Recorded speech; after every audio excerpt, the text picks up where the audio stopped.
After being reborn, I avoided every single invitation from Oliver. When he went to play pool, I hit the books.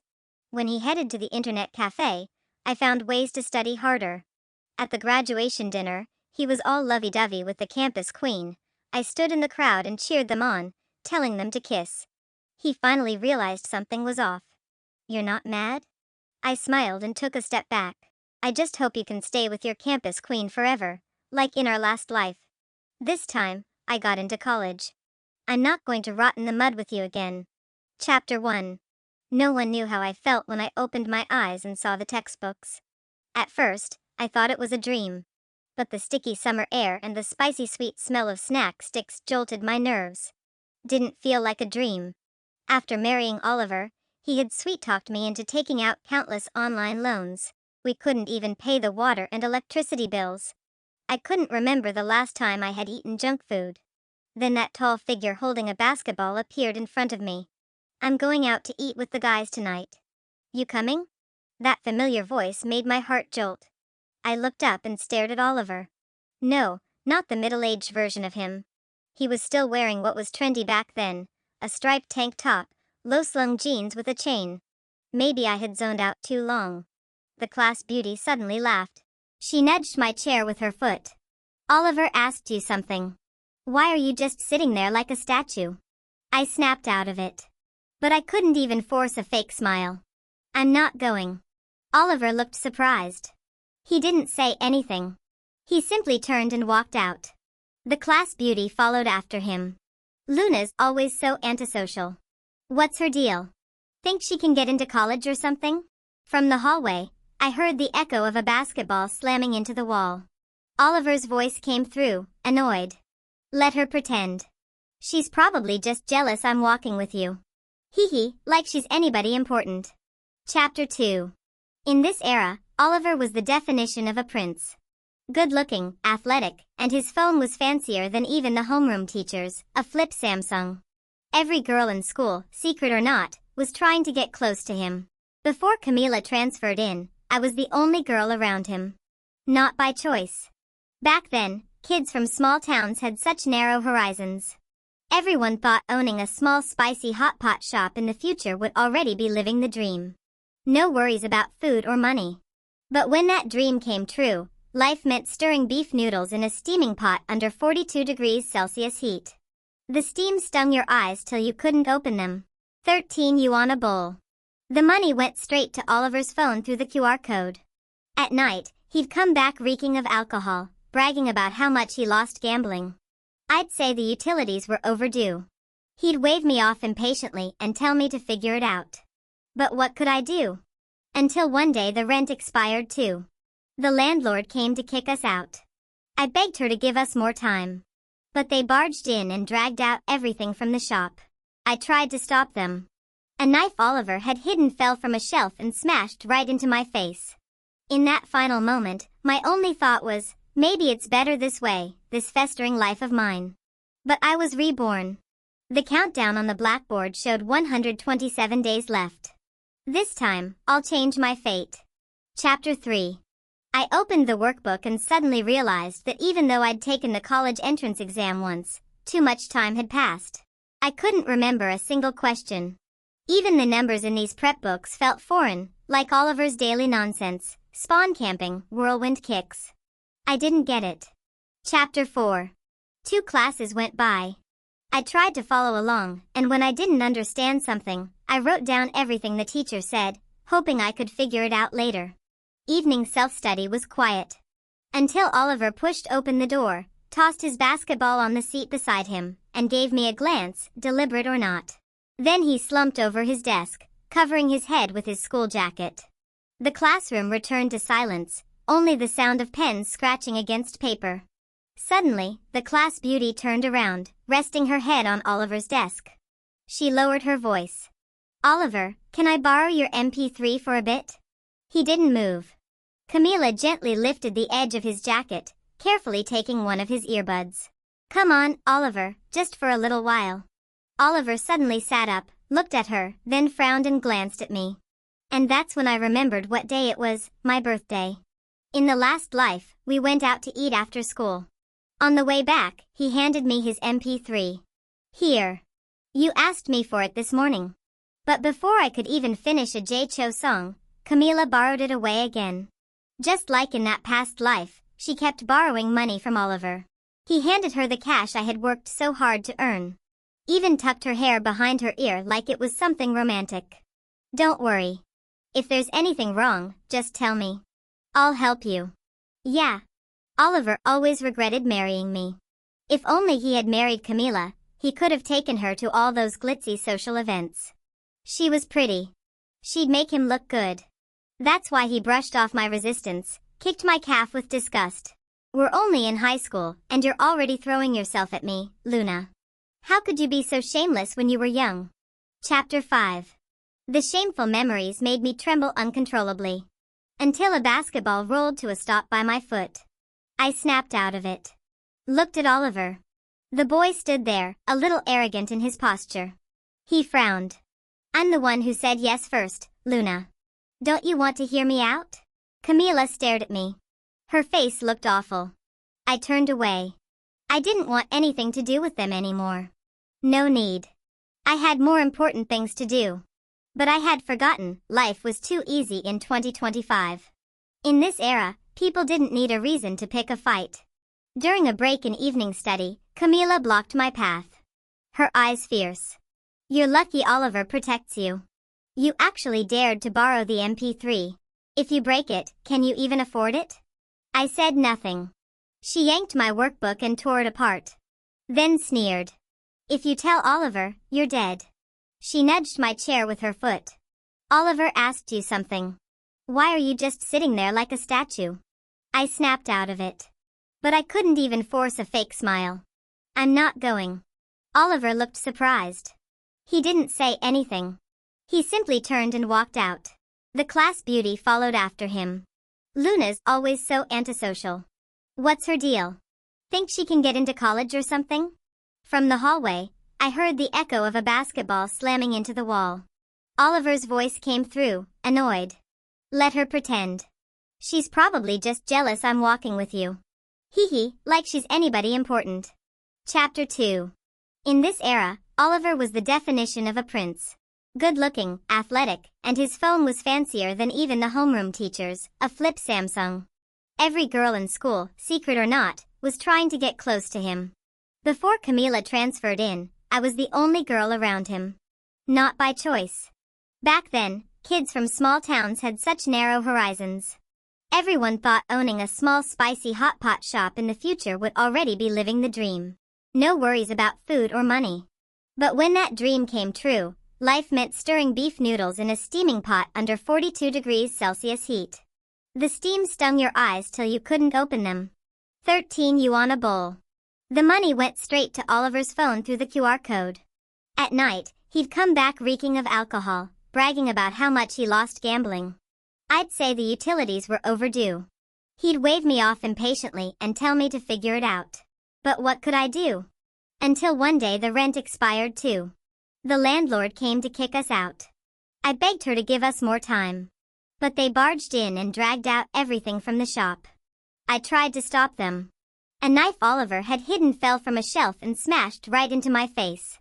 In that final moment, my only thought was, maybe it's better this way, this festering life of mine. But I was reborn. The countdown on the blackboard showed 127 days left. This time, I'll change my fate. Chapter 3. I opened the workbook and suddenly realized that even though I'd taken the college entrance exam once, too much time had passed.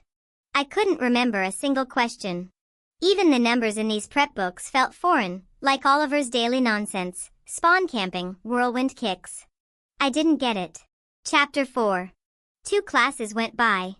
I tried to follow along, and when I didn't understand something, I wrote down everything the teacher said, hoping I could figure it out later. Evening self-study was quiet. Until Oliver pushed open the door, tossed his basketball on the seat beside him, and gave me a glance, deliberate or not. Then he slumped over his desk, covering his head with his school jacket.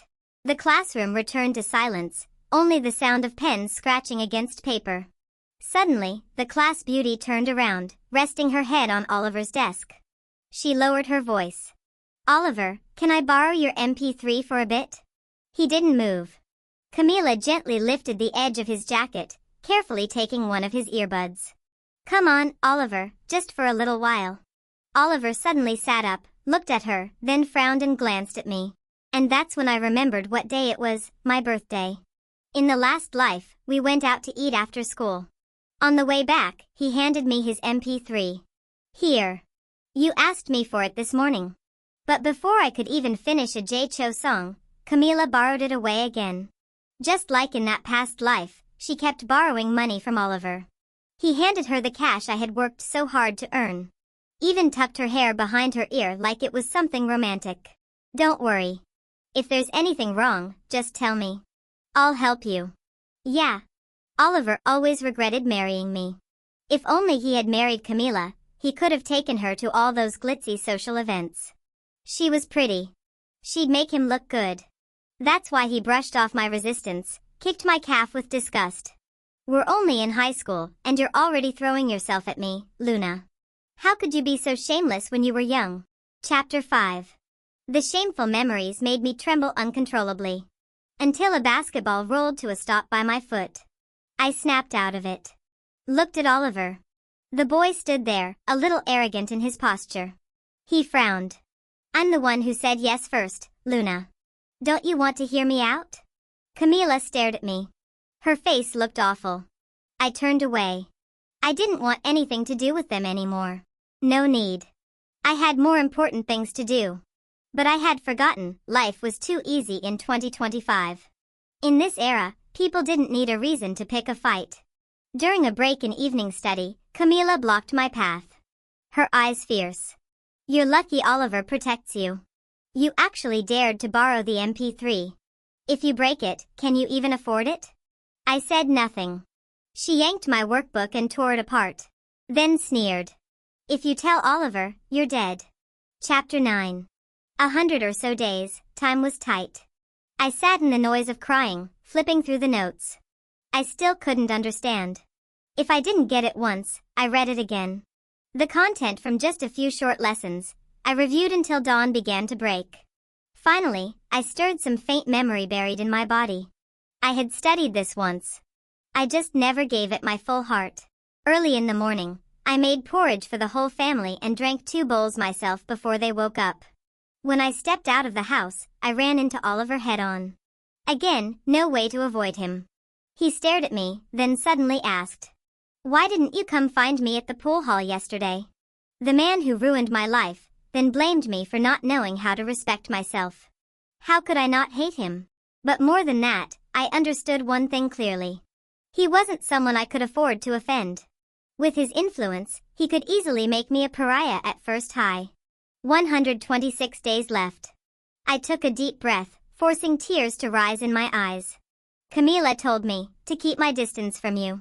He frowned, thought for a moment. You don't have to listen to her. I followed behind Oliver. Not too close, not too far, always about 1 meter between us. I wasn't pretty. But he still ended up marrying me. I racked my brain and figured out the only reason why. Pity. Chapter 10. I kept my head down the whole way to school. When we got there, someone had already bought breakfast for Oliver, meat buns and a tea egg. He fiddled with the bag for a moment, then tossed the tea egg onto my desk, like he was doing me a favor. Eat.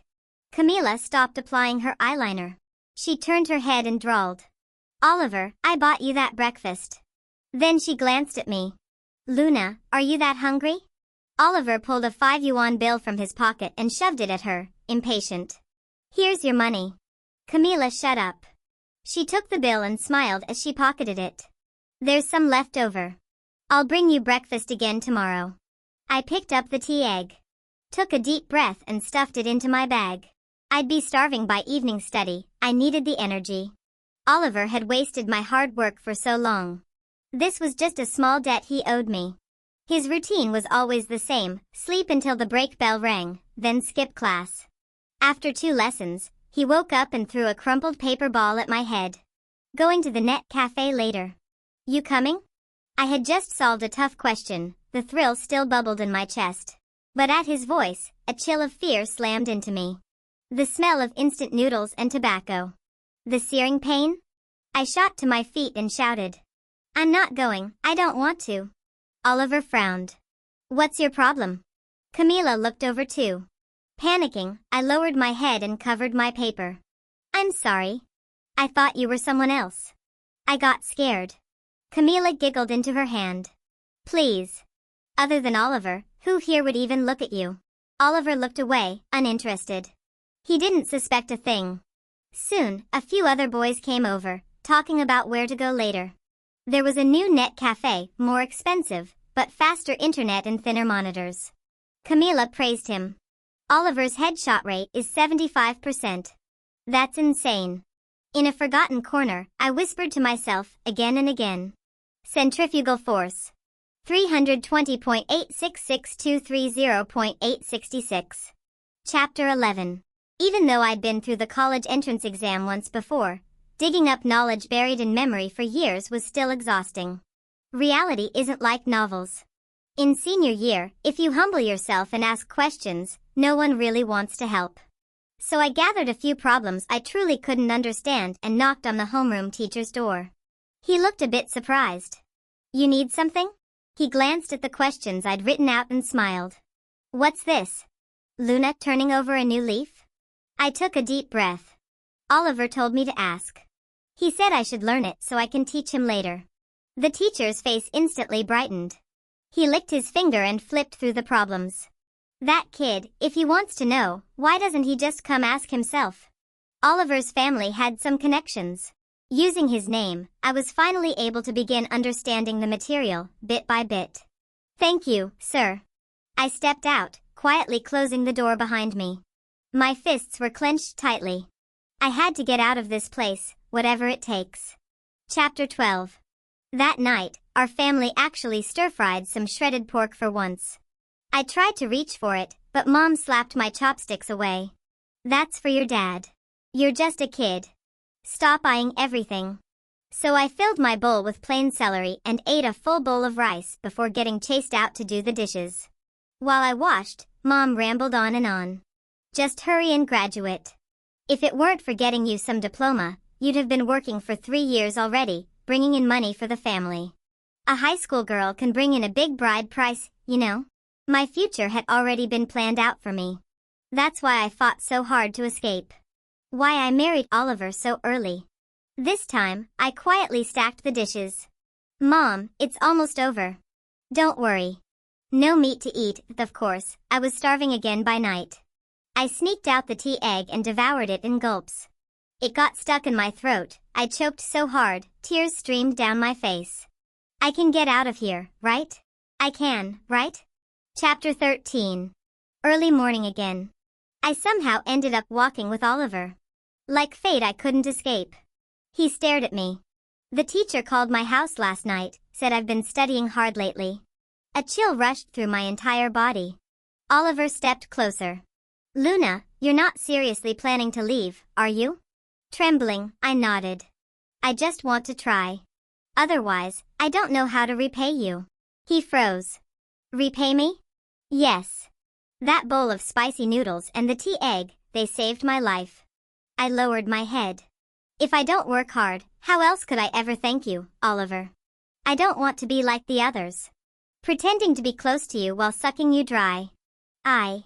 I feel sorry for you. I didn't know what other way I had to study in peace under his watchful eyes. The only thing I could do was gamble on his hero complex. 18-year-old Oliver's face changed again and again. He looked at me with such a complex expression that it blurred into something unreadable. You girls, are you all crazy or what? Suddenly, I exhaled in relief. I knew I'd won this round. Chapter 14. Camila bought him meat buns again. No tea egg this time. I didn't even know what kind of meat it was, but the aroma spread through the whole classroom. I swallowed hard and kept working through the exercises on my desk. Sometimes, Camila would walk with other girls, and when they passed me, they'd giggle and say, "Can you believe there's someone who can't even afford a tea egg?" Fortunately, it was only verbal bullying. As long as I didn't respond, I could still find a moment to breathe. I memorized vocabulary, kept solving problems. At noon, I swallowed a hard dry steamed bun with water. Pretending I had Oliver's approval, I could bother the homeroom teacher during his lunch break. I was learning more and more. Luckily, Camila was busy chasing after Oliver, following him to the internet cafes, watching him play games. She barely had time to pick on me. 67 days until the exam. Suddenly, one of Oliver's guys stopped me. He flicked the lighter in his hand up and down. Oliver said, "You better ditch class later. Go find him at the SpeedNet cafe." At that moment, my mind raced. In the previous life, it was that day. My face went pale. The stench of instant noodles mixed with smoke rushed back into my nose from memory. I started shaking uncontrollably. The guy got annoyed, scraping his sneakers against the concrete. "Hey, I'm talking to you, Luna. Oliver's waiting at the cafe. Don't waste his time." Chapter 15. That time of day was exactly when their group had just found access to some shady websites. Most of them didn't have the guts to try anything. But Oliver did. Especially with someone like me, who had no backing, no one to protect her. Camila walked out of the classroom just in time to hear them. She scoffed. "Finally got your chance, huh? Luna acting all high and mighty now?" She turned and went back into the room. Didn't say a word. Instead, she stood in front of the mirror, carefully fixing her bangs for a while. When she came back out, she brushed past me deliberately, bumping into my shoulder. "Get out of the way." She was headed straight for the part of the wall students used to sneak off campus. And in that instant, I understood what Camila was about to do. "Camila." She turned around. "What?" I clenched my fists, my fingernails digging deep into both palms. A boy nearby clicked his tongue, irritated. "You going or not? What are you even acting for?" Camila rolled her eyes. "Psycho." She swung her hair smugly as she walked away. One of the girls who hung out with her pulled on the guy's sleeve. "Forget her. It's not like Oliver only wants Luna around." I lowered my head. My back was drenched in cold sweat. I didn't know, was it right or wrong that I didn't stop her? Chapter 16. Camila didn't come back for the entire day. The next morning, she arrived at school late. Her face was pale, but she forced herself to act like nothing had happened, quietly sitting in her seat. For the first time, she didn't turn around to joke with Oliver. A basketball hit the floor, the loud thud breaking the stillness and making people flinch. Oliver stood in front of me, his tall frame blocking my view. "Why didn't you show up at the internet cafe yesterday?" The air froze. Every pair of eyes turned toward me. My heart pounded like a drum. I forced myself to lift my head. I wasn't pretending, real tears welled up from genuine fear. I had an exam yesterday." He narrowed his eyes at me. Luckily, at that very moment, the homeroom teacher walked in. The classroom went quiet. Oliver gave a cold smirk, threw his school jacket over his shoulder, and walked back to his seat. I exhaled in huge, heavy breaths. Finally, the teacher began announcing the test scores. "Luna," he paused. "Chinese 91, Math 89, English 95, Science Composite 181. Total, 456. 456. I trembled uncontrollably from excitement. I did it. I actually did it. Unlike in my past life, this time, I had real grades. This score was enough to get me into a university. Enough to escape that family. After finishing the announcements, the teacher began handing back our answer sheets. While I waited, I glanced around and met Oliver's eyes. There was confusion in them. And something else I couldn't decipher. Chapter 17. The bell rang. Immediately, someone grabbed my collar. His sharp eyes were like knives. "Luna. Your test was more important than me? Didn't you say you owed me?" "Huh?" The tears came on their own, driven by fear. I grabbed his wrist, gasping for air, then suddenly threw my arms around him. "Please, don't get the wrong idea." He froze for a second, then let go of my collar. Everyone was watching. But I didn't care. The college entrance exam hadn't even arrived yet. I couldn't afford to break down now. Tears streamed down uncontrollably. I choked out my words. "I know I'm not good enough for you. Studying is the only way I can improve myself, Oliver. I don't know any other way." Maybe it was all the humiliation from my past life. Since the moment I opened my eyes again, this was the first time I broke down, sobbing uncontrollably. Until Oliver, unsure of what to do, raised his hands in surrender. I looked up. Please don't misunderstand me. You're the only one who still believes in me. Every word was a lie. But it worked. Oliver finally let his guard down. As he turned to leave, I caught sight of Camilla's hateful glare. My chest tightened, but I had no choice. In this era, for someone from the bottom of the barrel, fairness is just a fantasy. Even wishing for a quiet place to study feels like too much to ask for. Not much longer now. I just have to hold out until the college entrance exam. Chapter 18. I had completely made Camilla my enemy. As expected. They cornered me in the bathroom. A group of girls surrounded me. At the center, Camilla's eyes gleamed with malice. I told you to stay away from Oliver. Can't control yourself being a pathetic little pick-me, huh? She pointed at me, then suddenly raised her hand to slap me. But my body moved faster than my mind. I blocked her hand, pulled a knife from inside my uniform, and held it against her neck. Yes. I was carrying a knife. Ever since that day I was nearly dragged to the internet cafe, I've carried it with me. It was rusty, but I'd spent hours sharpening it. If I dared, I could absolutely slice through her artery. None of them had ever seen anything like this. They screamed in terror. Camilla's face went pale, but she still grit her teeth. Go ahead then, stab me, Luna. Let's see if you really dare. I do. I stated calmly. She didn't believe me. She thrashed wildly, until the blade grazed the mark on her neck, drawing the faintest trace of blood. The pain hit her. She froze. Her face drained of all color. What are you trying to do? I repeated. Just stop bothering me, okay? She hadn't expected that even now I would speak with such sincerity. I said. Don't mess with me anymore. You don't know what it feels like when a blade enters your body. You lose strength instantly. You can't even fight back. Then your body collapses completely out of control, and the blood just keeps pouring out. I leaned in closer, lowered my voice for the final line. I really will do it. Because I've already died once. Chapter 19. They all said I was crazy. But I didn't care. Camilla told the teachers I carried a weapon. A bunch of adults stood in the classroom, pressuring me to hand it over. I said I didn't have anything. They searched my backpack, my desk, even my chair.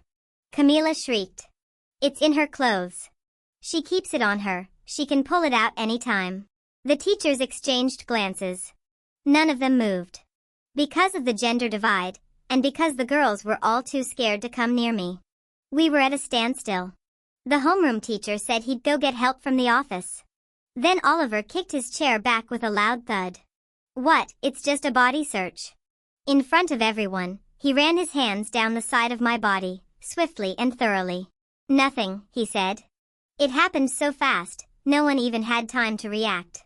The room went still. Until Oliver kicked the chair again and sat back down. Camilla stood frozen, staring at him in disbelief. After night study, Oliver followed behind me, his gaze heavy and piercing. Suddenly, he asked, Do you have 2 red moles on your chest? I froze. A roar filled my ears. The only comfort I had left was the knife still hidden close to my skin. I couldn't speak. But he didn't seem to be waiting for an answer. He frowned, staring at me. Why? Why do I dream that I married you? Like I was always meant to be with you. He dreamed about it? My throat tightened. I had no idea what to say. He spat on the ground. Whatever. I'll see it for myself sooner or later. Chapter 20. That night, I didn't pull the knife. They finally left me alone. They turned the whole class against me. I was the poor girl, the ambitious trash, the desperate slut who'd go after anyone. None of it mattered.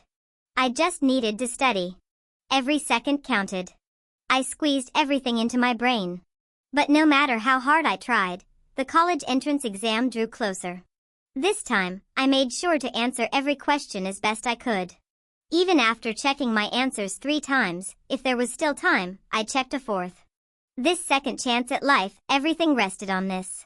I gave it everything I had. And when I stepped out of the exam hall, I knew it was different from the last time. The sky was clear. Chapter 21. While waiting for the results, every day at home was chaos. Endless laundry, endless cooking. My mom dumped my little brother on me and finally had time to ask around about the market price for a girl graduating high school. She was very pleased. Raising you this far wasn't a total waste after all. I pretended I didn't hear her. Every day she nitpicked, trying to find the most suitable buyer, preferably rich, preferably with property. When it was time for the results to come out, I ran out of the house. She yelled after me, cursing. I ran to the supermarket, used my only 50 cents to dial the number etched into my bones. A long, suffocating silence. Only the faint static of the phone line. Cold sweat rolled down my forehead. 501, that number, with my name attached to it. What?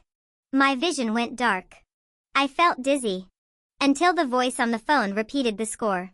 I pinched my thigh hard. It's real. Is it real? It has to be real. I made it, I got into college. Chapter 22. When I got back, the kitchen and the floor were still a mess. My mom was yelling again. Where the hell did you run off to, you ungrateful brat? You're already this old and still wild. If people see you like this, who's going to marry you? I said. Mom, I got into college. She froze. Then burst into joy. A college degree, that'll definitely raise your bride price. I'm not getting married. Her expression stiffened. What did you say? You're not getting married? What's a woman like you going to do without a husband? Your dad and I fed and clothed you, and you think you can pay us back without marrying? Are you trying to cut ties with me or something? All familiar lines. I can't even remember how many times I've heard them. It doesn't matter anymore. I told her. I'm going to college. Her voice cut off. College? Easy to say. Where do you think the money's coming from? You think tuition is free? You don't need living expenses? You came from my body. What kind of good college could you possibly get into? We never expected anything from you. She got more and more hysterical. This was the real her, so different from that resigned, tearful act she showed to others. But I had already prepared myself. I stabbed the knife deep into the table. She flinched. What are you doing? I'm going to college. If you won't let me, then we die together. She turned pale and couldn't speak. I told her. I already applied for a student loan.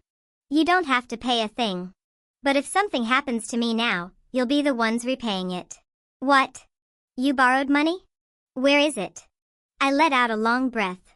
And before my dad came home, I ran, as fast as I could. I was afraid. Afraid he'd use even worse methods once he got back.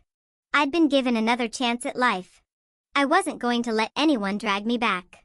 Chapter 23. The cheapest motel in town cost 15 yuan a night. I paid for it with loan money. Lying low, hiding from sight, until I finally received my admission letter. My homeroom teacher sighed. Didn't expect it, Luna. You're pretty capable. I gave him a small smile. But I knew deep down, this worldly, pragmatic teacher had probably seen through my act long ago. Even if I borrowed Oliver's name to trick him in the beginning, he still helped me. Even went as far as to change the mailing address for my admission letter. I thanked him sincerely. Thank you, sir. What choice do people from a background like mine really have? Our classmates threw a graduation dinner. Some people's academic journey ended here. Some would go on further. It didn't really matter, honestly. But I went anyway. When I arrived, the place was already half full. Everyone looked the same. Girls still had long, straight bangs. Boys stretched their hair down as far as they could. I had to admit, Camila looked gorgeous tonight. It was obvious she'd put in effort. By the time I got there, she was already sitting beside Oliver, chin lifted proudly as she stared at me. Late again? Couldn't afford the bus fare? Yeah. I nodded. Someone tried to ease the tension. I didn't bother responding and sat down at a spot near the door. Oliver stared at me. Said nothing. He was always obsessed with saving face. And I had already confessed to him publicly once. Why would he even look at me now? Chapter 24. This time, everyone let loose. Bottles went around, everyone had a few drinks, except me. Some got emotional, talking about the upcoming goodbyes. Camilla's eyes turned red too. She quietly leaned against Oliver's shoulder. Oliver, I don't want to leave everyone behind. Everyone? You mean you and Oliver won't part ways either? Someone teased. Maybe Camilla had made up her mind. Blushing, she reached out and grabbed Oliver's hand. I don't want to be apart from Oliver. It was unclear who started clapping first, but soon everyone joined in. Kiss. Kiss. Kiss. They chanted. The atmosphere was electric. Everyone crowded around them. I backed away to a quiet corner, watching calmly. Camilla's cheeks were flushed so red they looked like they might bleed. Oliver didn't refuse. Just when the energy peaked, someone whispered. Didn't Luna confess to Oliver too? Why's he with someone else now? The person being asked just smirked and didn't reply. Then Oliver finally snapped out of it. He looked up sharply at me, voice hoarse. Luna, you're not mad? Chapter 25. The room fell silent instantly. All eyes turned toward me. I'd had enough. I put down my chopsticks and said, I only wish you and Camilla stay together forever. Till death do you part. Never separated. The clueless ones clapped. Those who knew the truth tried to stop them. Oliver's expression darkened. The hell's that supposed to mean? I stood up. Pulled 3 crumpled 1 yuan bills from my pocket. In the middle, a single yellow 50-cent coin. 1 bowl of spicy hot pot, 1 tea egg. You once saved my life. Here's my repayment. Someone suddenly remembered. Hey, didn't Luna get into college? Yes. I did. It wasn't the best university, but it was far, far from this town. Far enough that Oliver couldn't reach me. Far enough that my parents couldn't either. And that was more than enough for me. I nodded proudly, enunciating each word. Oliver, in this lifetime, I'm not rotting in the mud with you. Before anyone could react, I yanked open the door and ran. For the first time, I spent money to ride the little donkey cart through town. Straight to the bus station. I was leaving. Finally, I was getting out of here. Chapter 26. Loan, a terrifying word. At least, in my past life, I avoided it like the plague. But this time, I walked that road willingly. Besides the student loans, I worked part-time jobs to slowly chip away at the debt. And then I did something bold. I used every cent I could borrow to buy unwanted land in the city. The people helping with the paperwork all thought I was insane. But only I knew, in 10 years, those plots would skyrocket in value. Yes. Debt was painful. But this time, I wasn't just some hot pot shop girl. I was working 3 part-time jobs. Exhausting. But it was enough to cover long-term payments and still feed myself. Until one day, my parents showed up at my university, supporting each other. They sobbed about how I'd left without a word. Called me ungrateful. Still, they said they'd take me back, as long as I agreed to get married. Or, I could give my university slot to my little brother. I didn't know how to explain their ignorance. So I pulled out my loan documents in front of them. Page after page of massive debt figures. Their eyes nearly popped out of their heads. I told them, sure, I'll get married. That way there'll be one more person helping me repay this debt. Unless you want to be sued for fraud. My mom freaked out. Demanded I hand over the loan money. They'd lost everything gambling. They didn't believe me, but they found nothing when they searched me. Eventually, word spread. People realized I was really doing 3 jobs and paying off the loans myself. They cursed me for wasting the bride price they never even received. But they were desperate. Before they left, I gave them a little lecture. If I default on the loans, then the debt becomes yours. And Lu Yaosu's too. They stared at each other in horror. Finally, for the first time in her life, my mother made a decision. We're cutting ties. Taking it to court. From now on, you are Chapter 27. I never expected it. Those loan contracts easily got me the severance letter I wanted from my parents. Technically, it didn't have any legal power to sever family ties. But I figured it'd be enough to keep them off my back for a while. I'd still fulfill my duty of financial support. But from now on, they'd have no say in my life. And that felt wonderful. Chapter 28. It didn't take long. The land I'd bought was purchased by the state right after I graduated college. I kept part of the money for living expenses and invested the rest in real estate. I didn't know when those areas would be developed or by whom.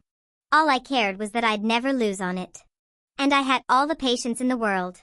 That year, I found out what happened back home through QQ. Camila and Oliver didn't even last a few years after getting married. The spicy hot pot shop went under quickly. Camila couldn't handle the pressure of running it. The town opened a big food court, squeezing out all the small businesses. And somehow, Oliver got into gambling again. He had worked for a few years, but once he started losing, he quit and spent all his time at underground casinos. When he ran out of money, he went to Camila. She had nothing to give, so he tried to pawn her off. The town wasn't big, and the scandal spread like wildfire. Camila ran away. No one knows where she went. With nothing left to pawn, Oliver started taking out loans like everyone else around him. He had a few happy days, then lost it all again. Times were changing. The old connections he used to rely on, no one dared speak for him anymore. He was hopeless. One night, he got jumped, his legs were broken. He lost his mind. He'd scream out of nowhere. How could this happen? Where's Luna? Where did Luna go?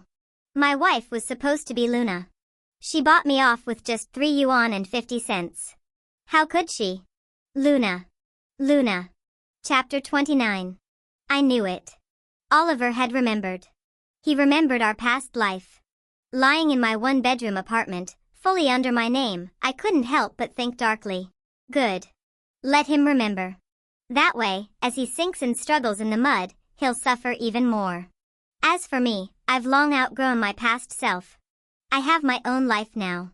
I'm busy. This city grows fast. Skyscrapers rise like weeds. I can't even keep up with signing contracts, much less sell off all that useless land I bought years ago. It's a hassle. I thought. Maybe it's time to switch to buying apartments. There's still 10 years to go. Prices will keep skyrocketing. In another 7 or 8 years, I can probably sell them off and finally be financially free. That's what I believe. I don't have any special talent. Only this one chance, a gift from fate to live again. And I will hold on to it with everything I've got. I will treasure it.